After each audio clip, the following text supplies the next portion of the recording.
Hello, everybody. In this session, we are talking about an oligopoly.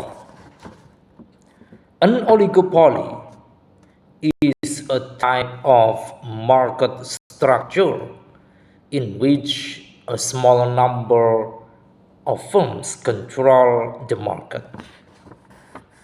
Where oligopolies exist, producers can indirectly or directly restricts output or prices to achieve higher returns.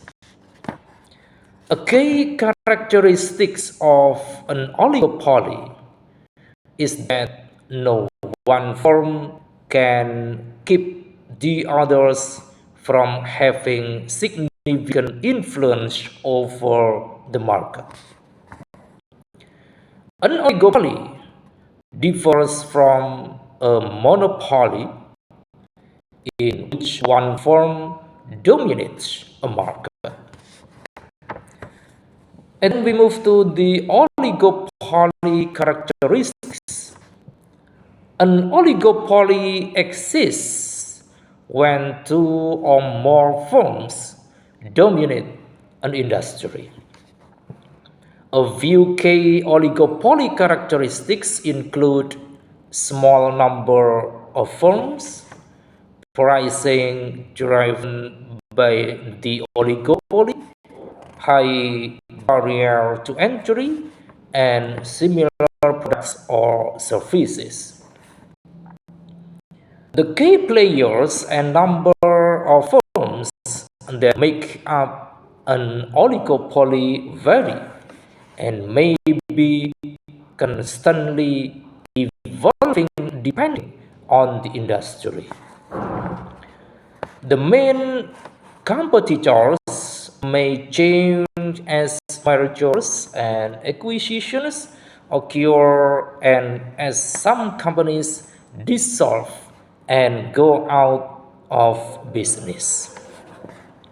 However, it is difficult, if not impossible, for new vendors to enter the market because of the high barriers to entry.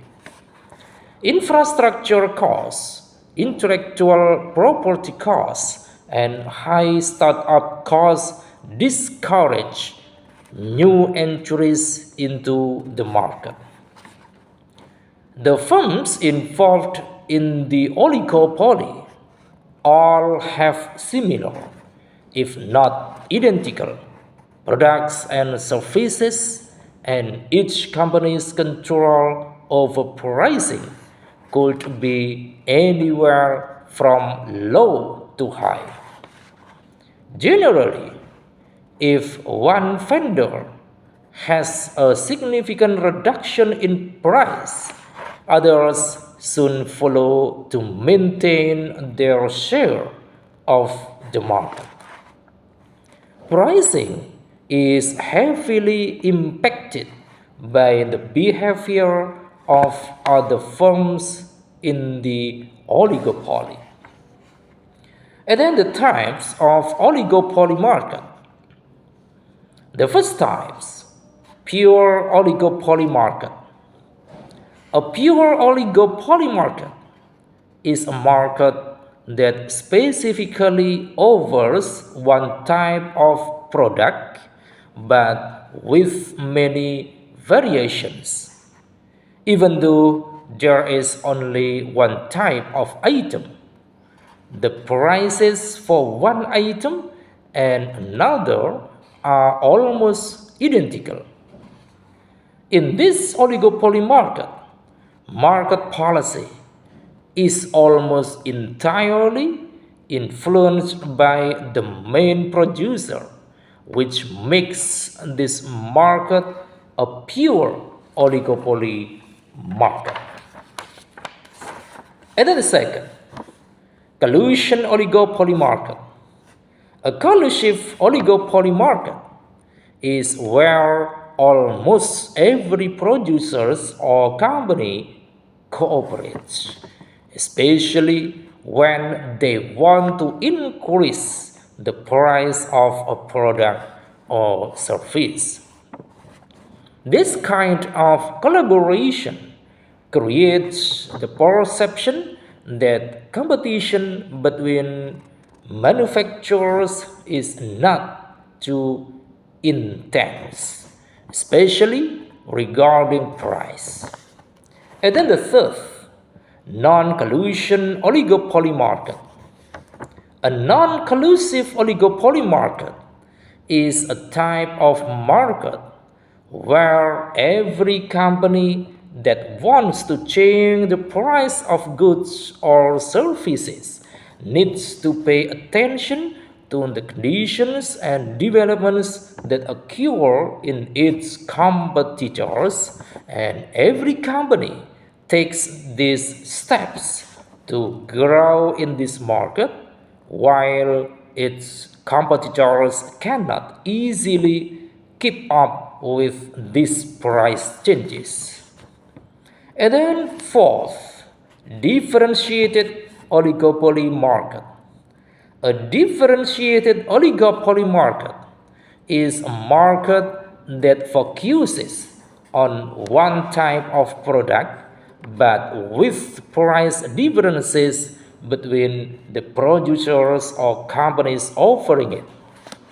Simply put, prices from one manufacturer can differ from those of another, creating differentiation, and this phenomenon can make oligopoly markets less healthy because consumers choose more affordable prices with adequate quality.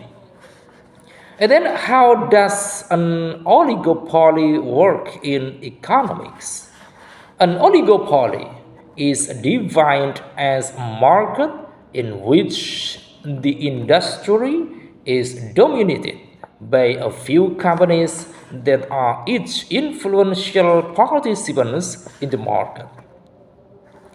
There is no precise number of companies that qualifies a market as an oligopoly, but as a rough guideline, the number of sellers must exceed to yet be fewer than about five.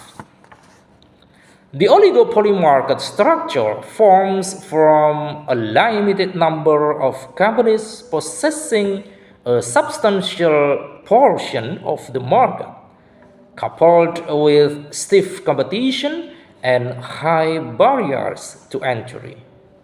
Over time, the competition within the market reduces, resulting in only a handful of competitors controlling the market. Since a market characterized as an oligopoly consists of just a few competitors, the decisions of each company directly influences the decisions of the rest of the market participants. Given those market conditions, it should be intuitive as to why the formation of an oligopoly can easily become corrupt. And then how to protect consumers from oligopolies. While some oligopolies do not significantly harm consumers, others do. In such cases, governments can take a range of actions to protect consumers, such as the first, lowering barriers to entry.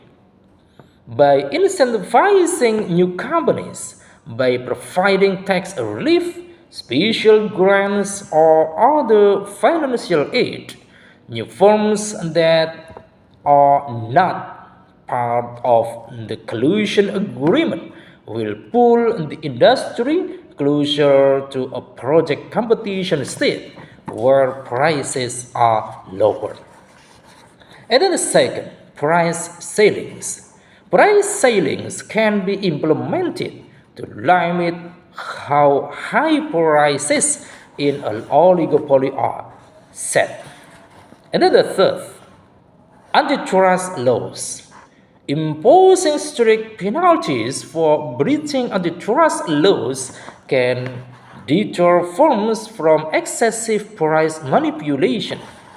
Periodic review of the state of competition and extensive market impact will also help keep price collusion in check.